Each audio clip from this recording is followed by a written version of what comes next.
শরীয়তপুরের গোসাইহাট উপজেলার সাতমাটিয়া গ্রামের এক পরিবারের স্বাভাবিক সকালের রান্নার মুহূর্ত পরিণত হলো দুঃস্বপ্নে। শনিবার 22 নভেম্বর সকাল আনুমানিক 8টা 35 চুলার আগুন থেকে বসতঘরে আগুন ধরে পুরো ঘর পুড়ে যায়। চোখের সামনে নিজের বাড়ি ছাই হয়ে যেতে দেখে ভেঙে পড়েন মোহাম্মদ আফজাল সর্দার ও তার পরিবার।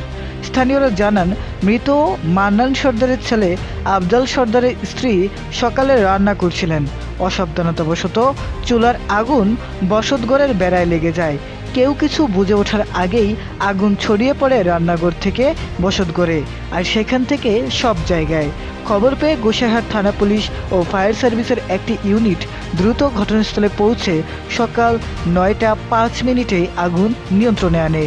তবে ততক্ষণে দুটি ঘর এবং ঘরে থাকা সব মালামাল আগুনে পুড়ে যায়।